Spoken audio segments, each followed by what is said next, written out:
Hello, welcome to penphysics. Today I have a special request. A friend of mine has lent me his fountain pens. Most of them come from his grandfather, so they're quite old and looks like many Parker pens, like this one, this one, this one. So anyway, this guy is a student at the Greek high school doing physics in his last year in the high school, and he asked me to use one of his pens to do physics, do one of the questions from his book, which is what I will do. So let me pick one pen, put the rest aside.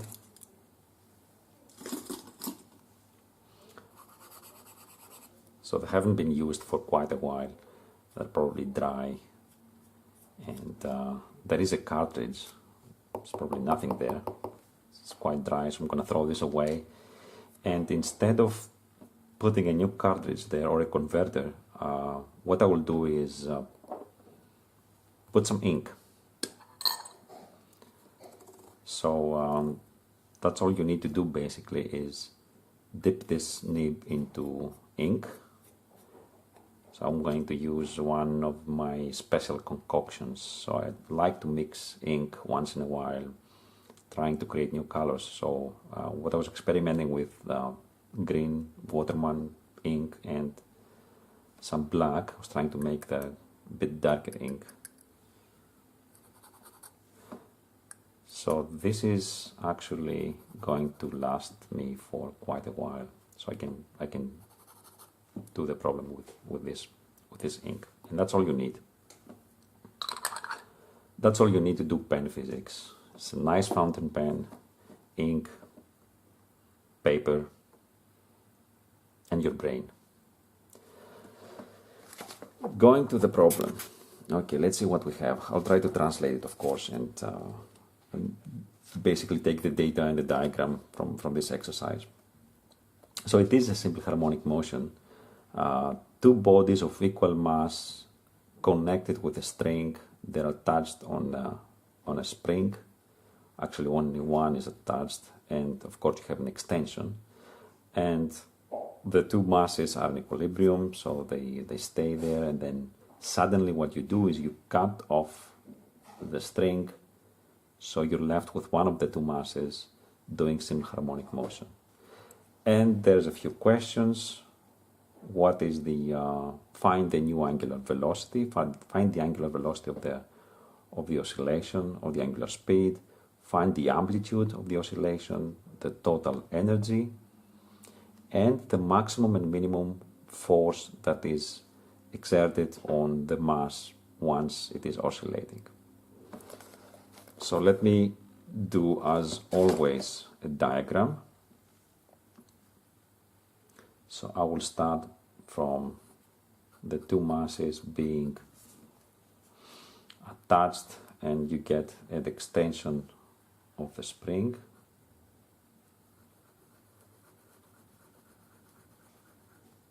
So this is where you have one of the mass, then the other one attached with the spring, with the string. So you have M. Kappa is the spring constant, and let's say this was the natural length of the spring, and now it is extended by an amount x0. Well, since the two masses are in equilibrium, then you can find this extension. Actually, you can think of the two masses as being one mass, or one body of mass 2m. So there will be a weight, 2 mg, and of course the spring force F kappa. And these have to be equal. So whenever you have equilibrium problems, you always know that you can use sigma F is 0. So 2 mg is equal to F kappa, which is kappa x0. So x0 is 2mg over kappa. Now they give us some values, I can read them from the book.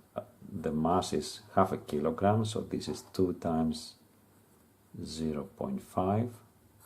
This is actually the decimal place in the Greek system, this comma.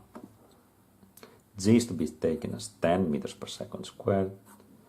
Kappa is given as 50 newtons per meter. So this is 1 over 5 or 2 tenths 0.2 meters. Now, I take off one of the masses, and in doing that, I know the new equilibrium position will be different because it's only one mass pulling the spring down. So instead of having the equilibrium position here, it will be somewhere here. Again, this would be the natural length position of the spring, but now the one mass will be here. So I have a new extension x0 prime with only one mass, whereas before it was down here. So before the mass or the spring was extended an extra amount, and now it is left to do simple harmonic motion above a new equilibrium position. So this is the new equilibrium position. And I can find what it is. Actually, I know what it is because with only one mass, it will be half the extension as before. So again, I can show this formally by saying sigma f is 0, but now it's only mg, the force pulling the spring down, and this is equal to f kappa, which is kappa x0 prime. Before I had two masses, now x0 prime is equal to only mg over kappa, so it is 0.1 meters. And you can see that this is the new amplitude of the oscillation. Actually, it's the amplitude of the oscillation for only one mass, because this is the new equilibrium position. Before it was extended by 0.2 meters from the natural length of the spring. Now it's extended by 0.1. Being this new equilibrium position, the oscillation would be above and below this position. So it's 0.1 below, 0.1 above. So this means that this is the amplitude of the oscillation. So this was one of my questions that I had to answer. The other question was, what is omega? What is the angular speed? I have a formula for that, which is equal to the spring constant over the mass of the system. But now the mass of the system is only one mass. The other one is gone. So omega is kappa over m, which is, well, kappa was given to be 50, 0.5, so it's the square root of 110, and the correct units for omega is rads, rad over second. Now, next question was, what is the total energy of the oscillation? E total is equal to 1/2 k the amplitude squared. So it's either the maximum potential or the maximum kinetic, whichever you like to use. So in this case, I'm selecting the maximum potential energy, which is 1/2 k the amplitude squared. So this is 1/2 50 0.1 squared. And the nice thing about, you don't even have to use a calculator, GTC. They're all nice numbers.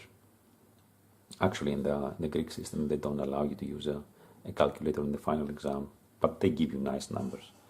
So this is 0.25 joules. You can listen to the Parker nib. This is actually a fine nib, which I haven't seen in a Parker before. The Parkers that you usually buy here they all come with a broad nib or a medium most of the time. This is actually thinner than usual for a Parker, and you can hear the sounds like a sword. Anyway, last question: what was the maximum and minimum force that is acted on this mass? Well, if this mass is at the bottom here with the maximum displacement from the natural length, so then this extension was 0.2, then the maximum force would be F max K times x0 in absolute value without the minus. So this is 50 for K, and x0 was 0.2. So this is what, 10 newtons. So this is the force at this bottom position, and then when it comes through equilibrium, the new equilibrium position, it goes up. At this position, the spring has its natural length, so there is no force there, so the force is 0. So that would be the minimum force, 0 newtons at this position. And that's it.